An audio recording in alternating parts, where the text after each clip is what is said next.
Hello, I'm Eileen Roche, and welcome to today's episode of Between Friends. I am so excited. I have a legendary star in the house today, and that is my good friend Christine Connor from Amelie Scott Designs. She is the author of Edge to Edge Quilting.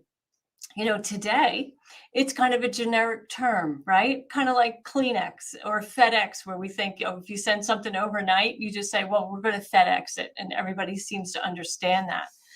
And the same is true with the term edge to edge. But really, she coined that. She was the one who decided that she could turn her embroidery machine into a long arm and actually connect those embroidery designs edge to edge, hence the name. So let's say hello and welcome Christine Connor. Hello, Christine. Oh, we don't have any sound on Christine. How did that happen? Well, let me tell you, she actually does speak because her and I have been chatting for about an hour. And before we went live, we had sound. But she's the author of several. I got sound now. I have sound now. I muted my microphone. It's been a couple weeks since I've been down here doing this. Sorry about that. That's okay. So what I was saying is legendary. That's a really big word to live up to. Well, I mean, it's true though, right? You really are responsible for getting all these embroiderers, to embrace this technique edge to edge. And lots of people have jumped on the bandwagon. So it's pretty impressive. Yeah, I think the reason why it's been so successful is because it's a quilter doing it. I am a quilter first and foremost, a quilter. And, I use my designs. I have my quilting friends use my designs. So I think that's why it's so successful. Yeah. Well, you have lots of people joining in. Like here we have Ann Philbeck saying, hello, Christine. Maybe you know that name. Maybe you don't. Oh, here's Jean from Plymouth, Massachusetts, where it's sunny but chilly today. Well, it's very sunny here in Texas today and gorgeous. We had a cool morning, 60 degrees. We get out our boots, jackets, guilty. Yeah. But it's going to be 80 by the time I get, out of the office today. Isn't that fun? I was just in Maine last week. It was beautiful, beautiful state, beautiful state. Yeah. But we have people from all over. Carolyn Morrow in Tennessee, and here's Cindy Hart, and I'm not sure where she's from, but Ruth Hanson up in St. Louis, Dorothy in Bay City, Michigan. That sounds like a lovely place. And Teresa Williamson in Baton Rouge. So if you have embroidery friends that love edge to edge or interested in learning how to quilt with their embroidery machine, invite them to watch today's broadcast because they're going to learn a lot. Christine has some unique techniques on how to advance the quilt that she's going to share with us today. And we're going to take a look at kind of her journey through your career with edge to edge. So why don't you start? Let the cat out of the bag saying, you wanted to turn your long arm your embroidery machine into a long arm. So go ahead. Why don't you jump off from there? Yeah.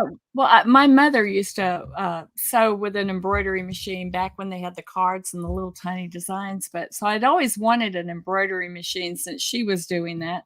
But then I worked in a quilt store and I got an embroidery machine. And one of the things we used to do in the quilt store was make samples. And, rightly so, the store owner wanted the quilts hanging in her store to be professionally quilted. I would want the same thing in my store. And so that kind of got a little expensive. And, hanging out with long arm quilters a lot, I kind of saw how they were doing it from side to side, that, even if they had computers, they were connecting designs. And I thought, well, gosh, we could do that with our embroidery machine. You just need somebody designing the designs, me. And then, just go up and down instead of side to side would be a little bit easier for a home embroidery machine. And that's how that all started. So all my quilts were, quilted by me, in that store. And then I got busted because somebody wanted to know what design the long arm lady was using. I'm like, oh, that was me. Am I going to get in trouble? And, so that's when we wrote a book. That's when we wrote our first book, Edge to Edge Quilting on Your Embroidery Machine. So, and what year was that? Oh, 2014, I think. Oh my. And remember, it was really written in 2013 or being, utilized before that, because I was doing it. And then it takes, as you know, it takes a while to write a book. Right. It just doesn't happen overnight. No, it doesn't happen overnight, although you think it's going to, because it's all in your head. And then you have to get it on paper, well, on a computer, in a Word document.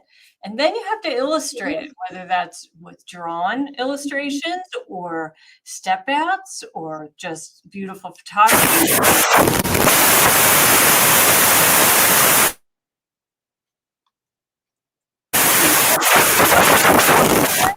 Oh, I've never encountered that before. How about now, Christine?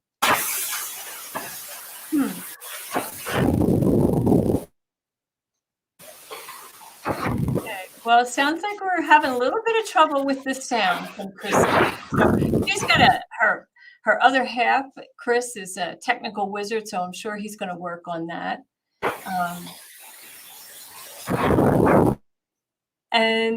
But I really wanted to show you all of her books. So, and I don't have them all, I'm missing one, but her very first one was Edge to Edge Quilting with Your Embroidery Machine. That's the one she just discussed. And that was released in 2014. And in it is where she divulges her technique for stitching each of these beautiful edge to edge quilting designs.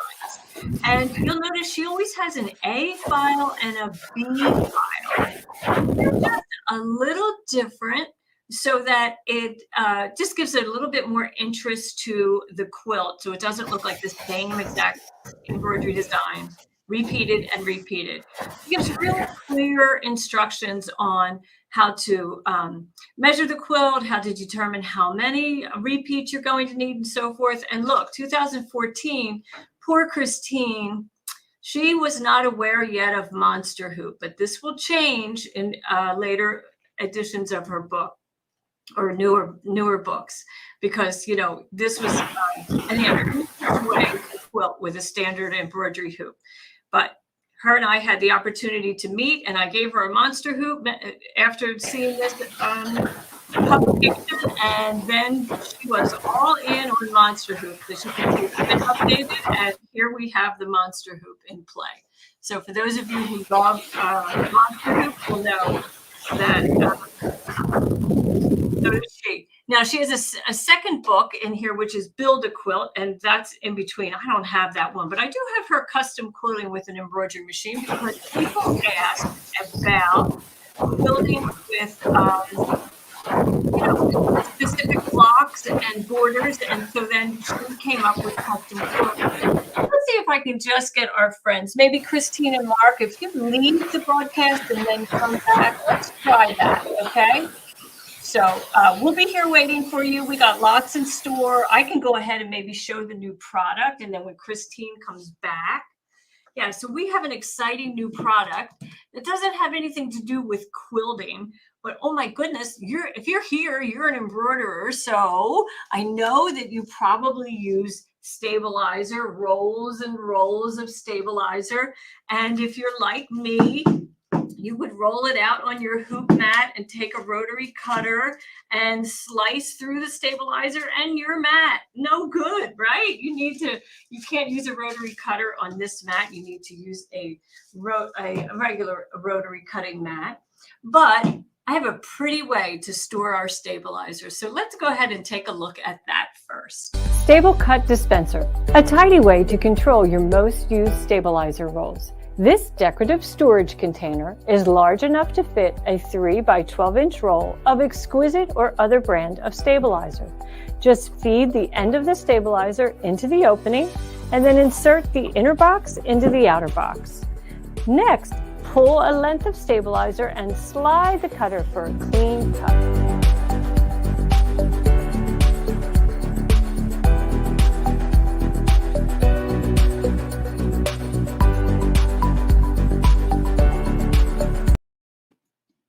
So how cute is that, right? It's just a simple device. And I designed it so we could keep our sewing rooms a little bit more tidy and keep those rolls of stabilizer under control.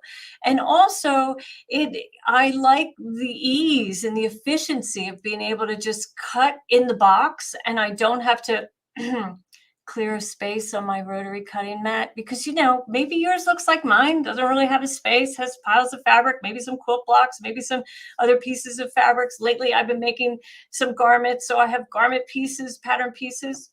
Yeah, and Jennifer Alexander says, oh, it's just like the best plastic wrap. It is. And Sue Brown says it's so handy and works perfectly because she already has one. So let's go ahead and take a look at, you're going to, when you receive it, you're going to have, one box, right? That doesn't have anything, but 3 sides, right? And then its matching partner, it's inside, comes like this, and it has this slit for feeding the stabilizer through.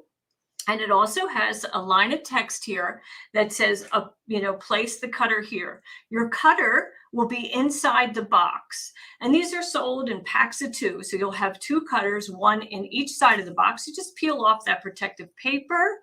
And then we're just going to place that right on that black line. Doesn't matter which way the blade or the little handle is, because you're going to slide that back and forth. It works both ways.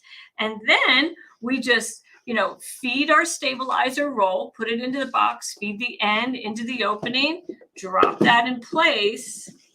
And then when we want to cut, we're just going to pull a length of stabilizer. Okay, this one's, oh my, you know what? I put it in upside down. So the roll, we'll fix that in a moment. I just thought I'd show you the different substrates that you can cut. So here we have our no-show mesh, which is, a cutaway, and it's a lightweight stabilizer. We love that. So because it's so lightweight, the cutter's going to do that. So just hold your finger down to get it started, and it just slides that and cuts that easily. And then we have tearaway, a soft tearaway, and we'll open this one up also. We'll pull out a length. And of course, in your sewing room, maybe you always use a certain size hoop, so you could have your hoop laying down on the surface so that you can easily measure that.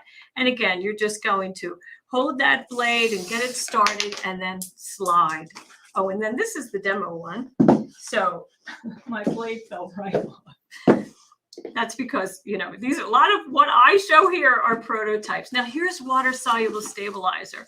Works beautifully on that also. We'll just hold on to it, get it started, and then we just easily slide it off. Isn't that great? Oh my goodness. I love this new cutter. And look at the pattern. So it's an embroidery design, an image of an embroidery design. That's really delicate. It has some lovely satins and some running stitches, and it's in a bright glossy white with a lovely blue thread. And that decoration is on all sides, top, bottom. And so it's just really nice. You can stack this in your, on your table. Like I like to stack them up right on top of each other. And then I can just pull my length out and cut sideways, right at my table. So I just, kind of hold it in place. Actually, at home, what I've done is I have a little piece of double stick tape that I put on the 2 boxes to just keep them together. But everybody's situation is going to be different. And Teresa Williamson, you were asking, is 12 inches the only size? At this time, that is the only size that we have. Now, it accommodates rolls of stabilizer diameters that are 3 inches wide. So that's just about everybody's stabilizer, whether you use ours or not, but of course you would use Exquisite stabilizer, right? And it accommodates 8-inch, 6-inch rolls, 8-inch rolls, 9-inch, 9, 10, and 12-inch. And if it's popular, as we hope that it is, then maybe we'll come out with a larger, longer boxes. But I find, I have, maybe 20, 25 different rolls of stabilizer in my home studio because, I have a little bit of everything, right? Sometimes we do specialty jobs, so we need specialty stabilizers. But I have 4 that are my go-tos. I have my cutaway, my medium cutaway, my soft tearaway, my water soluble, and my no-show mesh. So they're the 4 that I keep, in the boxes because they're the ones that I'm going to use all the time, almost every day. Yeah. So let's see. What did Sue Brown say? She said she made little stickers to add on to one end so that she can grab the one that she needs. And she said she feels so organized now. Yeah. Okay, so let's see. Losing sound. Well, I don't. Okay, so let's see. Did Christine come back? Let's bring her in, see if we've made any progress. Hi, Christine. Let's see if it works. We got good sound. That's great sound. Oh, good. Yeah. Yay. It's lovely to have you here. Yay. We got Christine back in the house. Sounds all right. Just great. Yeah. Okay, well, I'm going to answer Shelley Kaiser before we get back to you. So she says she loves my witch feet that are in the background. So let's take a look at that. This is our on the house design from a couple weeks ago, and this is free to you. It's still available on our website. Towards the end of the program, we'll be covering where you can get all the on the house designs. I think we're in week 44 or maybe 42. So all of those free designs are still on our website. Not only that one, but also the Thankful, Grateful, and Blessed that we stitched last week. And Christine, we stitched this on wood. This is actually wood. Isn't that something? Oh, wow. Yeah. Wow. So, yeah, that was last week's program. So what do you call that wood? It's like well, balsam. Well, often people say balsa wood, but this is actually basswood. So it's just a little sturdier than balsa. Balsa is very flexible. The whole idea of balsa wood, think about airplane kits and so forth. So you can have some curved elements like on the fuselage of the body of an airplane. And but basswood is a little stiffer and just perfect. We had great success with it. Yeah. Do you sell that on your site? No, we don't sell that on our site, but it's you can find it almost anywhere. It's easy to find. Yeah. That's very cool. So let's see. Okay. So Christine, your first book was Edge to Edge. And then tell me about your second book. Our second book was Build a Quilt. Mark will put up a little picture of the cover and one of the quilts. My favorite quilt, by the way. I get really nervous when this quilt leaves the house. Maybe he won't show it. Yeah. There you go. Okay. So you can see it's the quilt is black and white, and it's pearl. It's called Pearls. What's really neat about the technique is whenever I use white thread on the top, the quilting was also I use white thread, so I put white backing on the back for quilting, and then whenever I use the black thread, I put the black thread on the backing, so when you flip that quilt over, it's a checkerboard. It's really cool. You cannot do that with a long arm, so that was really cool. And basically, a lot of work. It was a lot of work stitching it out. Each one of the designs took about 40 minutes to stitch out, but it was one color. So I just loaded the machine and walked away and did something else.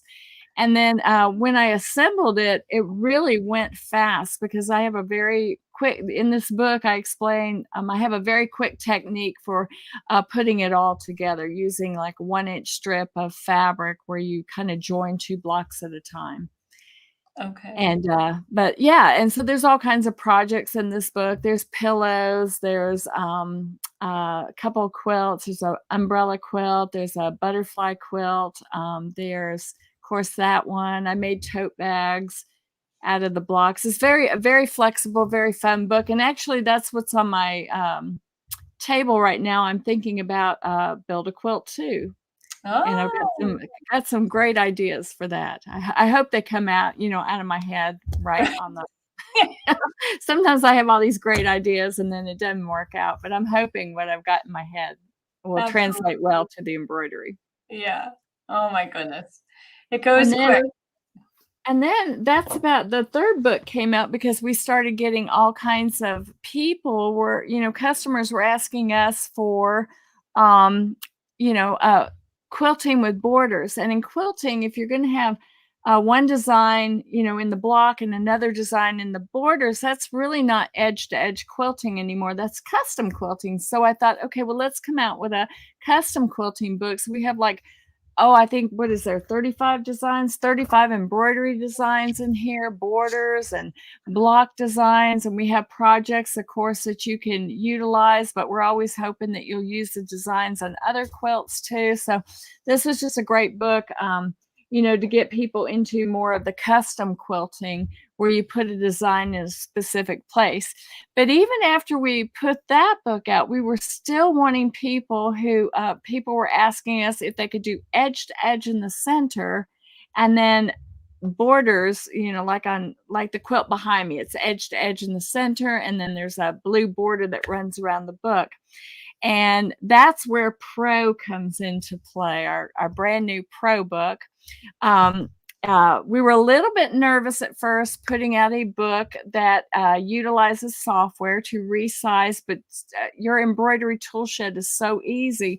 We thought, that people would be able to get their head around that pretty quickly. And, also we have great instructions in a video that they can look at that there are links to in the book to help them along. I've been doing a lot of teaching this fall, and when I talked about the Pro book, and it hadn't been out that long. I mean, I feel like it just was released, and I'm having ladies in the class say, "Oh, I bought the Pro book and I've already used it and it was wonderful." And they particularly love my worksheet. I used to be a 5th grade math teacher, so I created a 5th grade math worksheet. This is actually really 3rd grade math. And so it makes it really easy to figure out what your width and what your height will be. I mean, if you can do 3rd grade math, yes. After you graduate high school or college, 3rd grade math sounds so simple until you're away from school for 20 years. And then you have to really kind of think about 3rd grade math. So that's a very helpful worksheet you have included in that book. And the good thing is you can use a calculator with it. You don't have to do it all in your head. Yes, for sure. Yeah. And you don't even really need to use the worksheet, but the worksheet, gives you a visual guide. It really kind of spells it out.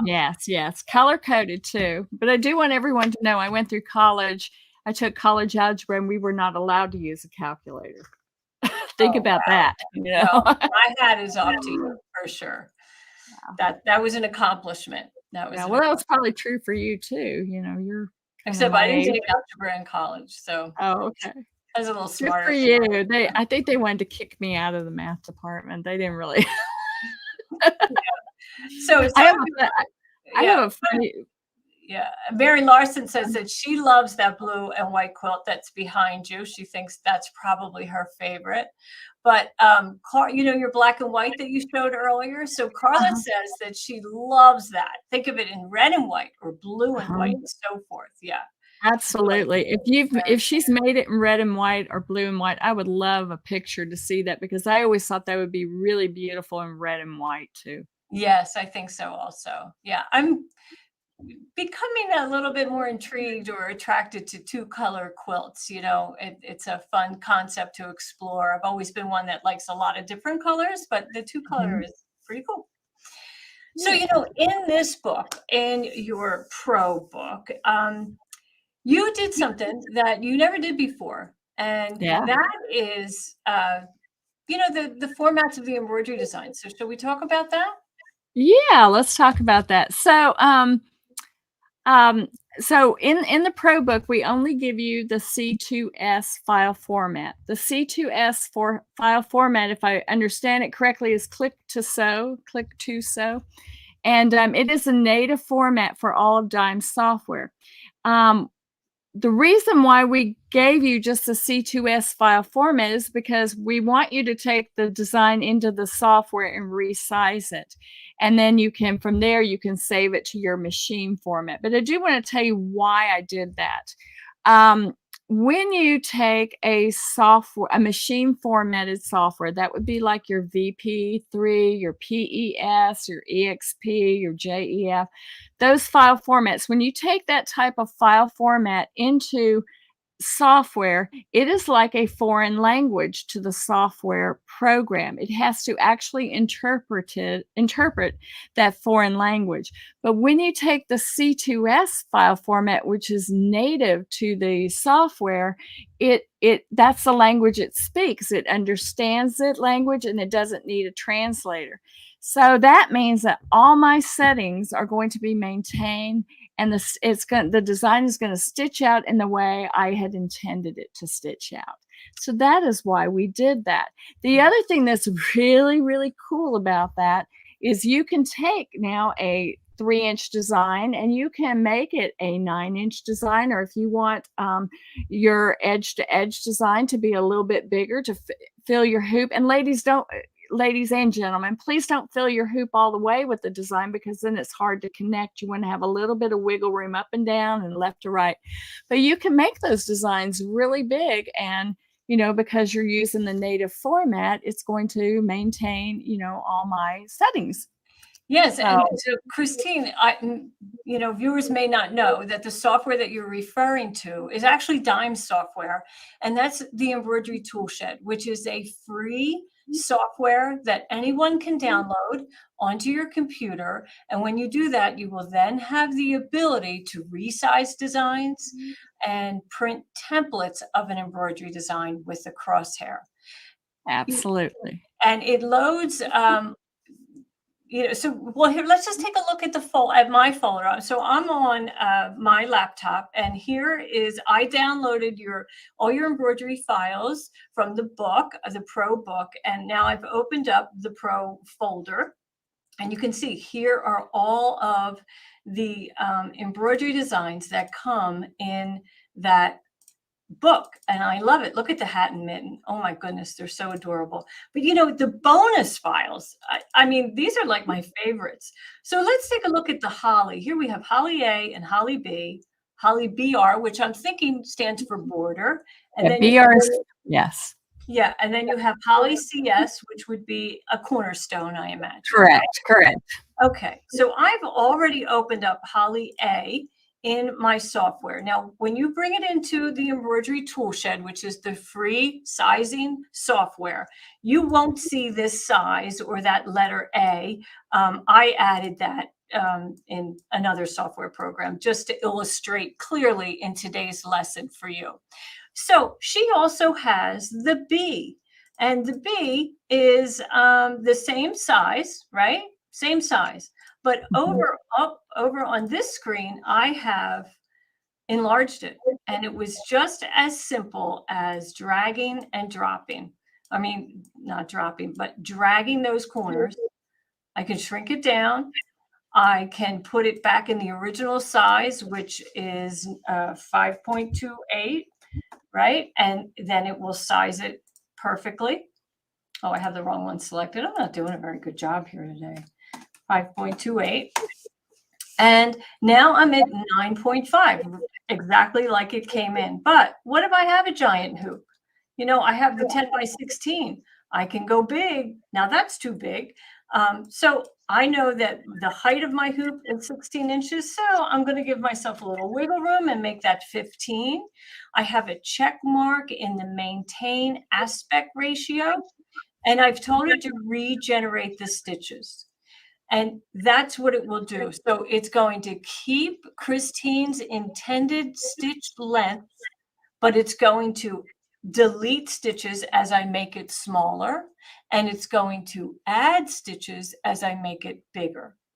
And so Teresa Williamson wants to know, is this Mac compatible? It most certainly is. You can use it on your Mac.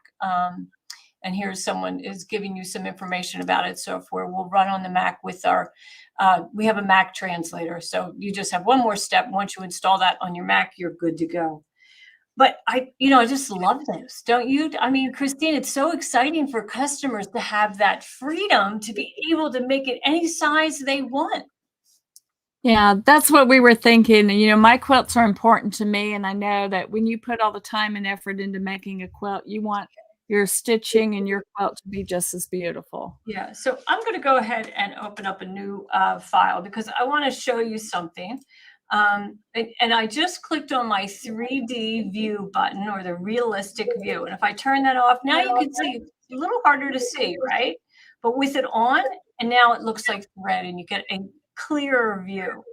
But let's take a look at what happens when we enlarge it. Now, we already know that the software is maintaining Christine's intention of a 2.2 stitch length, but it's not going to change like her artistic talent or her artistic flair that she added to it. So as we take a look at the size of the holly leaves and the spacing between the lines of stitching, we can use the ruler to measure that space. So, oh, that's pretty close. 1¼ inch in between the swirls, and my holly leaves are just a ½ inch. So they're pretty small.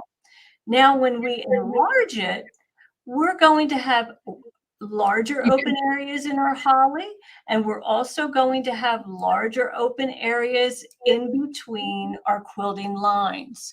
So that's something you have to take into consideration when you are enlarging designs, because you're going to get a fluffier quilt if you have larger open areas, right, Christine? Yes, yes. Yeah, and if we were to make this, like, let's just take the green holly, and make that smaller, and to, you know, fit in a 5x7 hoop, right? So I'll go ahead and I'll make that 6.5. And you know, it's going to stitch beautifully. It's still going to be that 2.2 stitch length, but now our holly leaves are going to be even a little smaller. So just know that you're not going to have as much fluff when you shrink a design, or as much loft or as much puff, whatever the term is that you want to use it. You know, you're reducing the space between your quilting lines. I don't know if you can see this, but this is a little hat and mitten design from the quilt behind me. It's much bigger on the quilt. I just was curious what would happen when I shrunk it really tiny. Right. And it just stitched out beautifully. Stitched out beautifully, but of course it's smaller, and so much smaller, much smaller. Yeah, and so are the spaces between the lines of stitching. Now, many people ask, you know, are these quilting designs going to give me a stiff quilt? You know, like lots of machine embroidered quilts are very stiff, and because they're not really quilted like we like to do, right, Christine? Right, right. I quilt more like a professional, more like a long arm person would do. I want my quilt to be soft and bendable. I want to be able to snuggle up under it. I don't want to be able to put it on the edge and stand it up. You know? Right, right. So Rebecca Arnold wants to know, do you have to maintain the aspect ratio? You sure don't. So let's go back into the software and take a look. So I just have my, you know, my first design, the A, selected, and I have that maintain aspect ratio check mark in the box, but I can remove that and I can squeeze it. And now I got a little border if I think that's what I want. And sometimes you want that. Maybe you wouldn't squeeze it that much, but as you are traveling across a quilt, you know, you might not have a whole hoop's width at the edge of the quilt, left or right. So you can squeeze it a little bit for sure. Yeah. Still going to maintain the you know, integrity of the design. So now I've kind of here, we can do undo so we can go back to where we originally were. Okay, that's our the original size that we came into, 3.61 on this screen. And if I remove that aspect ratio, so now if I just make that 3 inches wide, I'm still, you know, not horrible. It's not horrible. Totally acceptable, right, Christine?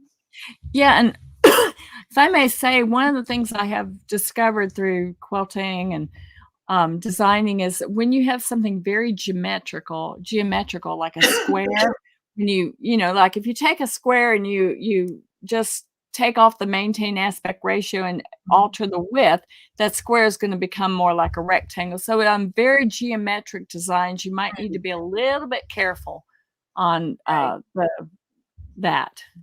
Same with circles. Like if you have a perfect circle and then you it's not a circle anymore. It's something like a holly leaf. Oh, you can squish. Yeah. You sure can. But the key is to remember that the software is regenerating the stitches. So let's go back to the software and just take a look. So when you open Embroidery Toolshed, the default setting is a check marks in maintain aspect ratio and a check mark in regenerate stitches. So that means add when I enlarge and remove when I shrink. You don't have to do that. But let's go ahead and take a look up here. Our stitch count is 2681. So if I were to make that a whole lot bigger, boom, it's 3329 now. So let's undo that. Let's remove the regenerate stitches and now make it larger. And it's added some, but not as many as it had originally. Oh, well, the box is still in there. I have to hit apply. Well, it doesn't want to cooperate with me. It's saying no, that's a bad idea. So I guess you do have to regenerate stitches, which is a good thing, but you have control over the maintain aspect ratio for sure. You don't have to have a check mark in there. Now, Lady Fair wants to know, can you use edge-to-edge quilting in other software? Well, in all her previous designs, you most certainly could. I don't believe any other software program will open a C2S file. That's just our software. But again, remember, it's free. You could save it in your machine format and then take it into your other software program. I don't really know why you would. Then it's going to have to interpret. It's going to have to interpret it. Right. So Ginger Shepherd says, but I wish I didn't have to learn another software program when I could do all that on my machine. That's a good point, Ginger. That's so easy to use. You're not learning it, Ginger. What you're doing is, and I'll show you. So let's go back to software, and I'm going to open a new design or, new file. And now this is what you're going to do, Ginger. You're going to download those embroidery designs from Christine's website and the Embroidery Toolshed. And once it's installed, you'll open up Embroidery Toolshed and you will go to File, Open to locate her designs. And here we can go into her hat and mitten, and we'll do this border design. And then you are going to go File, Save As to your machine. Say you have PES and you have a USB stick, and that's all you're going to have to do. So all you had to learn how to do was do File, Save As.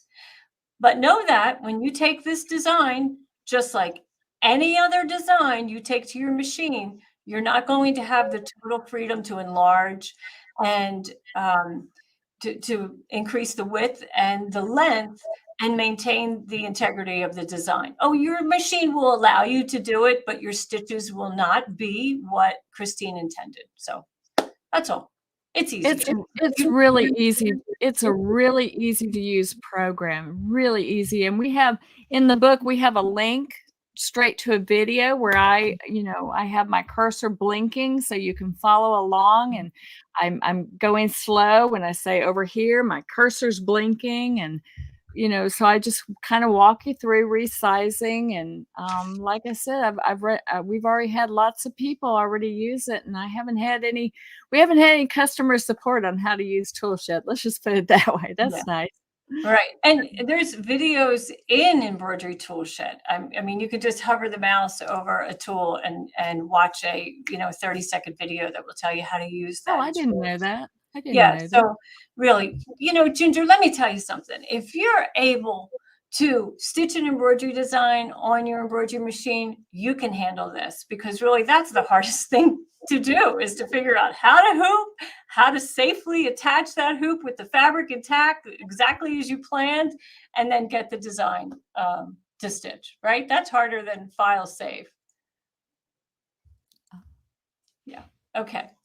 But Christine, talking about file save, once we get that design over to our machine, it's really the fun part then, right? Oh yeah, it's the hooping, well, the stitching out the design and quilting, and I think you're leading into the snap hoop monsters, which have just revolutionized my technique. Eileen invented a snap hoop, and when I finally got it into my hands, I'm like, it was a game changer. And what used to, in my first book, I talk about it takes about 8 hours to do a twin size quilt. Well, with the snap hoop, you cut your time in half. That's why I'm always telling people you got to get the snap hoop monster because it's going to save you so much time and frustration. And with the quilting, you've got the layers in between the hoops. So, I have a method where I just kind of slide the hoop and pull the fabric back. And when I'm doing a quilt, I really feel like I feel like I'm a long arm quilter, because I'm just going to the next design, hitting the button. It only takes a minute for these designs to stitch out, going to the next design, hitting the button, and it's a lot of fun. That's awesome. It's Thank awesome. you. Thank you so much for inventing that. Oh, you're welcome. Well, we have a great team here at Dime, and we come up with some really fun ideas. I'm the embroiderer, in-house embroiderer, so I'm always coming across problems that I know many of you are also. So that's really how we design these solutions and offer these solutions to so many problems that embroiderers have, because the machine companies give us more and more wonderful features on the latest machines every edition, Oh, right? yeah. But sometimes there's still issues that we have that the machine can't solve. So yeah. Okay. Yeah, I'm always telling people I wish the machine companies would say, what do you want? And I would say, well, take this from this machine, this from this machine, this from this machine, put them all in this machine. Exactly. But you have a really clever way of advancing the fabric, because we're talking about Snap Hoop Monster. It's Monster Mash here all month of October. So snap hoops are on sale for the whole month. But once you get your first hooping on the machine, then it's time to move to hooping number 2. And this can really stymie a lot of people. And if you're in a standard embroidery hoop, you have to take the entire hoop and quilt off of the machine, unhoop it, rehoop it, and carry the quilt back to the machine and attach it. But a snap hoop monster, you don't have to do that. And so you've learned that your new technique actually cut your quilting time in half, right? Yes, actually, the way this came about is I was teaching my 89-year-old mother. She's 90 now, but I was trying to teach her how to quilt, and she was kind of struggling. And so I said, look, Mom, it's just real easy. You're just going to do this, this, and this. And I thought, well, that's it. That's so easy. So. Okay, so you made us a little video. So why don't you go ahead? Well, let's go ahead and play that, and then we're actually going to do it live here. So. All right. All right, I'm going to show you how I do what I call the Amelie Scott slide. This keeps me from getting up and down. I just stay at my machine and I quilt. So what I do is first of all, I lift up the bottom portion of the hoop and I put my hand underneath it. It doesn't hurt because there's all these layers. And then I kind of hold the fabric in place while I slide the top portion of the hoop forward. As I'm sliding it down, I go probably to about an inch, inch and a half where the design is still seen inside the hoop. So this is about, probably an inch and a half, maybe 2 inches of my design. You will see that the hoop just kind of stays on top of the magnetic portion because this is the end of the hoop. So the next thing I do is I grab the fabric on the sides and I just pull the fabric straight back. And while I'm doing this, I'm also trying to keep my quilt a little straight. This is on the 7 back here, so I'm kind of trying to keep that on a 7, that seam.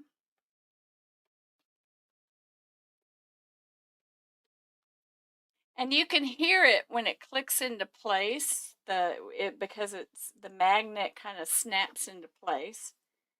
And then before I move any forward, I make sure the hoop is set in all 4 areas. We don't want to, run over the hoop.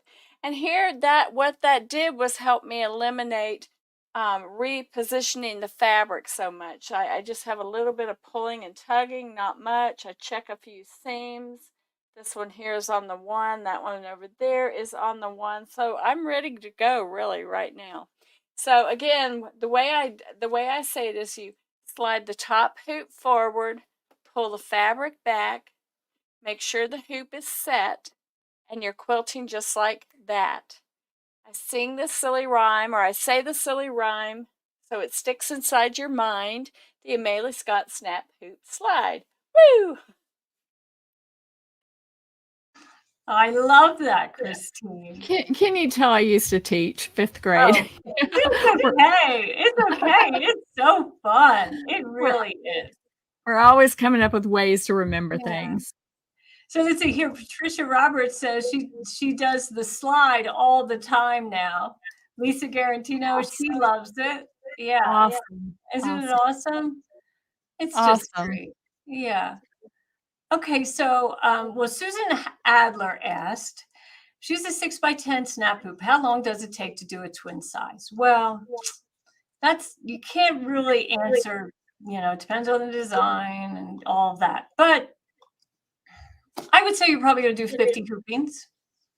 Yeah, I could probably do it in 4 hours. Yeah, I would think maybe 4 hours. 4.5. Yeah. Yeah, but that's dedicated time. So, you're going to be at your machine for 4.5 hours. So I usually plan on, okay, well, I'm going to quilt it on Tuesday, right? And I'm going to do all my quilting on that day.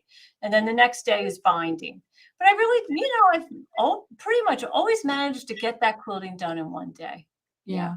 It's awesome. And it takes a long armor time to do it too. They just don't put them on the machine, walk away, and they're done like that. They take hours to quilt a quilt. Right. And they have to advance the fabric. We think, oh, they're just going to quilt that whole quilt. But, they're working in very wide sewing fields, but their depth is, depending on their long arm, could be 14, 16, maybe 22. Yeah. I don't know. I'm not that up on the latest. But, again, it's just a row. It's just a row. It's not the entire quilt. Right. So, yeah, they're advancing also. Okay, so let's give your method a try. So, here, give me a second to slide in here. And I have already, I'm on my weightless quilter quilt here. And this is a big quilt. We're not going to do the whole thing today. I have a really fun little monster hoop design that I digitized, and I've already stitched it.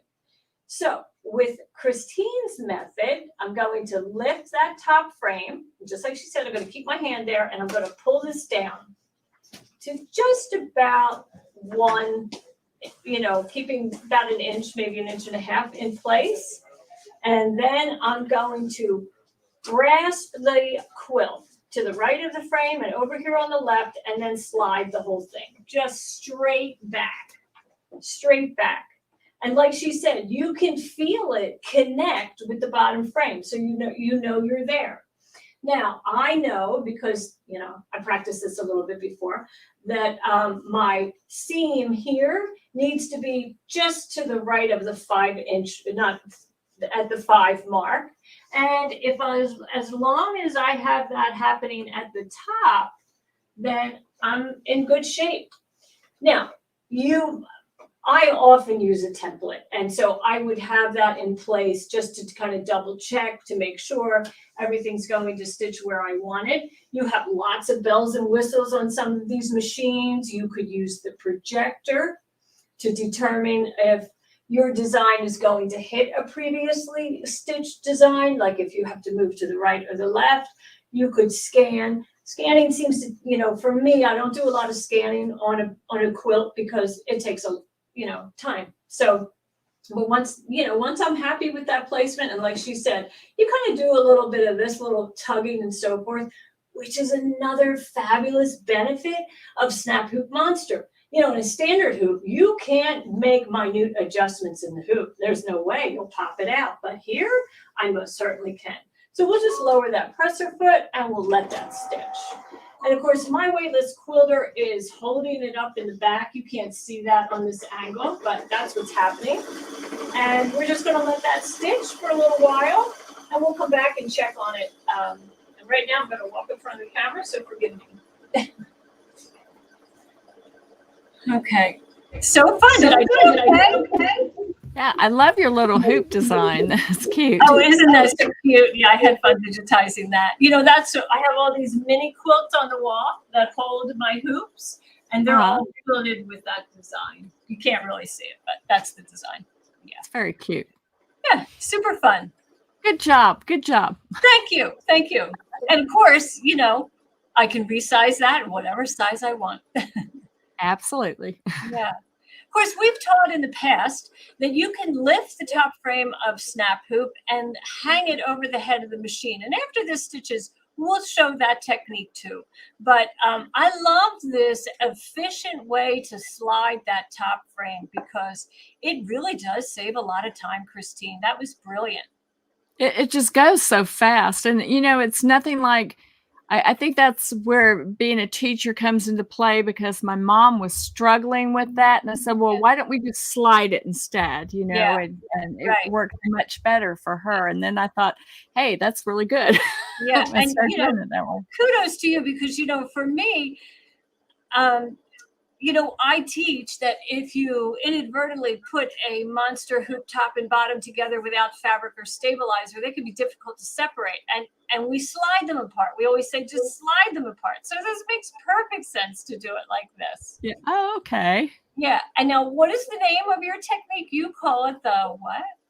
I call it the Amelie Scott Snap Hoop Slide. Yeah. We couldn't get the monster in there. Amelie Scott Snap Hoop Monster Slide, but yeah.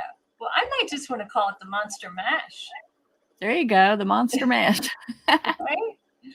Yeah. And Paula Hilton says it doesn't look so intimidating with the slide method. You're right. It's very user friendly. It really takes that worry about is the top frame going to land in the place that I planned it to, right? Yeah. Yeah. I know. Scary stuff. And again, when you're having the multiple layers of fabric, I don't want to use the word it slides real easy because you do have to slide it, but it's a little bit easier to slide than if it was just like stabilizer in the hoop. It's real easy to, I don't know how to phrase that. It's just something you have to experience. But when you have a quilt in there, it's I'm lost for words. You're at a loss for words. That's okay. That's fine. Yeah, well, it's a lot to handle a quilt sandwich. And this quilt that I have on the weightless quilter right now, you're not getting a good angle of the weightless quilter because we wanted to be in tight. But it's big. It's 60 inches wide and it's 80 inches long. So that's a pretty big quilt, and it can get cumbersome to try to, in your mind, to tackle a big job like that. But with Christine's technique and just working column by column on half of the quilt, the right half of the quilt, and then after that's complete, we flip the quilt, we rotate the designs, and then you complete the other half of the quilt, and it really does go quick. Yeah. Right? Do you have your weightless quilter on that quilt? You should show them that because that's an amazing tool too. Can you pan out or? Right. And of course, I just ran out of bobbin thread. Of course. I can't really change the camera angle. So okay. But next week we'll be doing weightless quilter. We often show the weightless quilter here on Between Friends because I usually have something that I'm quilting. So yeah, it's been a lot of fun. Well, that's a really neat tool. It's like having a bunch of friends helping you support that quilt and keep it off the embroidery arm. Yes, weightless quilter is awesome. It is awesome. Yeah, and we had a friend here earlier who said, let me see if I can find her. She said that a snap hoop monster and a weightless quilter changed her life, and that she's just able to quilt so much more now because she has those two tools. So it's awesome. And then, go ahead. No, well, I was just going to add to that. That's one of the things I love about the quilting on your embroidery machine is because you've done the whole project yourself. You haven't had to, like Mark had a friend come over for dinner one time and he was looking at my quilt and he says, "This is a beautiful quilt. You did all that stitching." I said, "Well, no, I sent that out." And he's like, "Well, wait, you're a quilter, but you don't do the quilting." And I'm like, "Yeah, you got that right." So I like being able to do the whole thing myself. Right. For sure. And really, oftentimes we're making quilts as gifts and we pour our whole heart and soul into it. It's kind of, I have a friend who calls it a prayerful experience. It feels like you're spending time with the gift recipient as you think of them with, during the whole creative process. And so to, also do that for the quilting, very important and reassuring. Yeah, I love it. Absolutely. So Michelle M wants to know, where do you start your quilting? Okay, so it just depends on I always start it somewhere at the top and somewhere in the middle. It just depends on how many columns you have. If you have an even number of columns, the starting point will be on that center line. And if you have a odd number of columns in the starting point, the design will start in the middle. So like when you stitch out a template, like I show you in the book, like I have a template right here. It's wrinkly, but you get the idea. I have that horizontal and vertical line. Why we put the vertical line on the center line going down the quilt. And if you don't know where the center of a quilt is, you just fold it in half and that's where your center will be. But 9 times out of 10, you have a seam going down there. So that makes it very easy. And my edge to edge designs always start on the left-hand side of. This is a really bad template to be showing. It's so wrinkled, but it's one over here that I could grab real quick. And the start point is always on the left. So when I say if it's an even number, the start point would be on that center line going down. And then, you can start like, a quarter or a half inch down from the top because you're going to have binding that covers that space up. Right.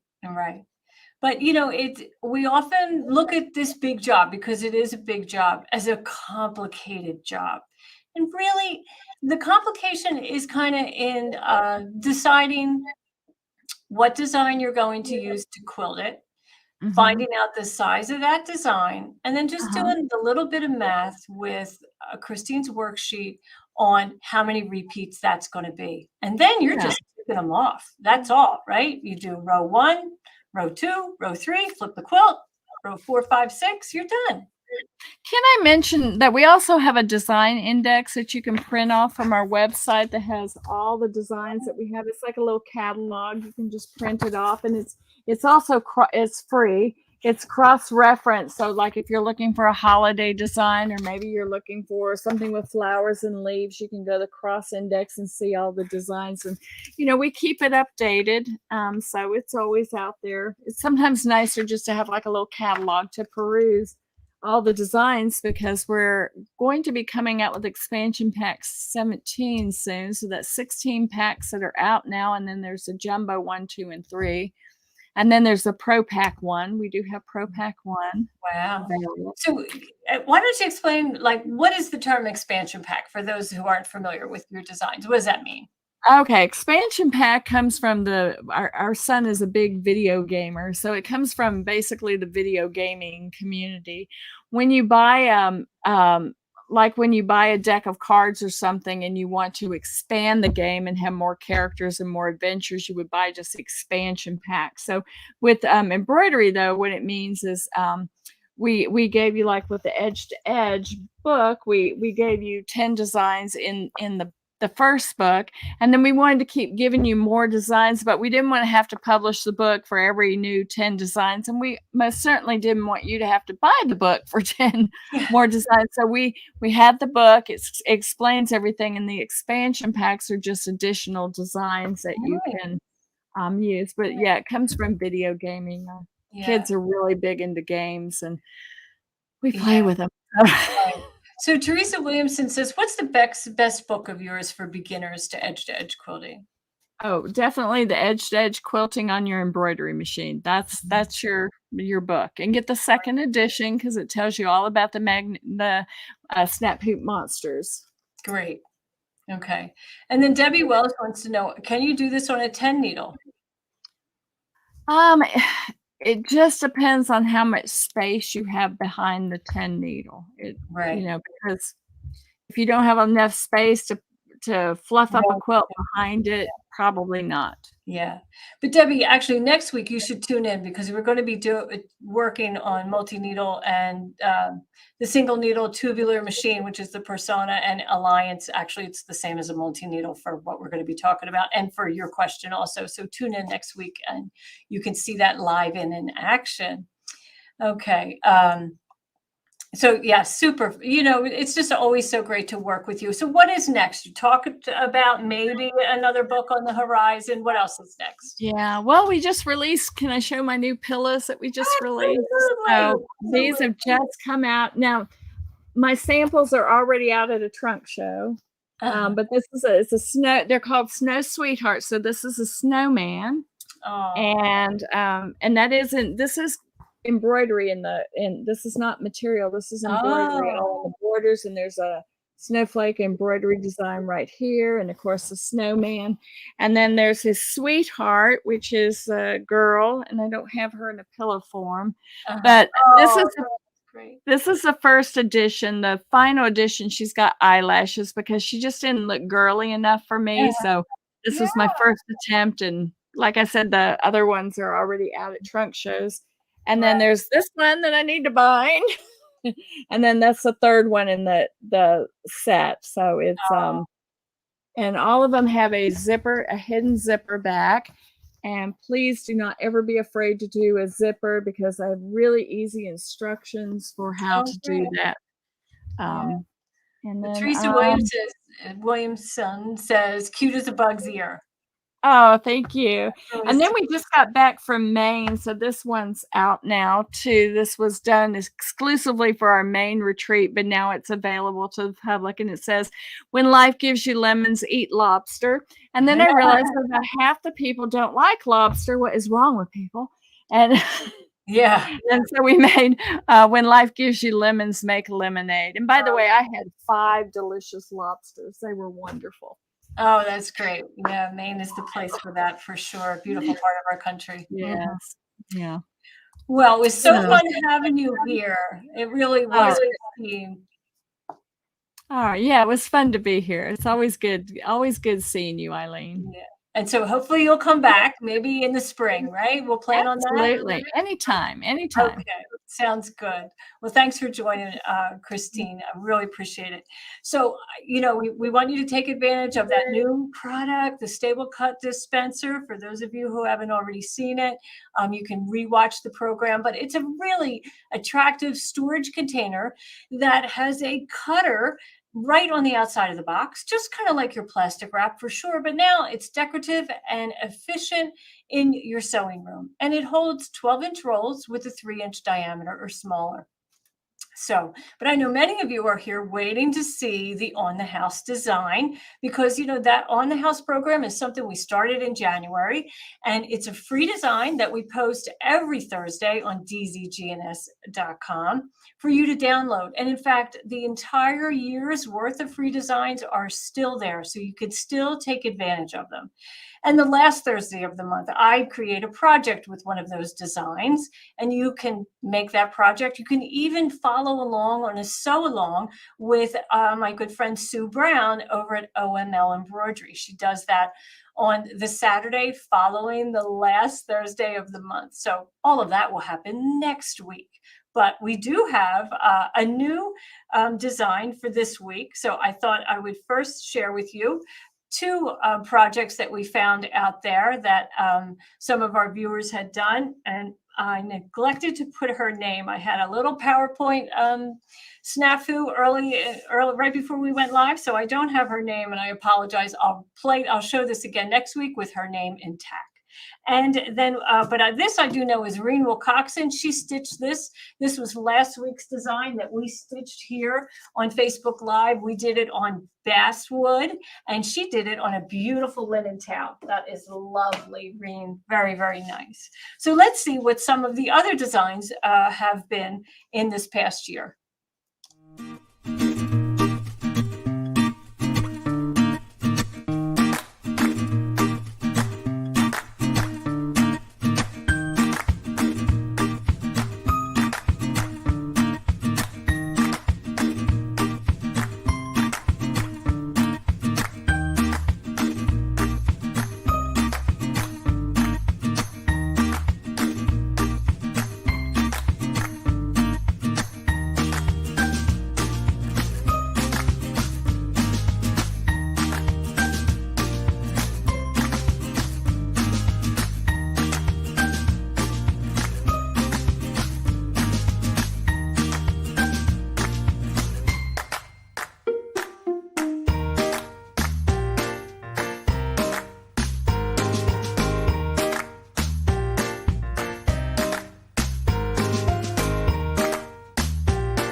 Aren't they fun? They're so fun to see. So this week's design is this Applique Turkey. We're getting ready for Thanksgiving here in America. And so this is an adorable applique design.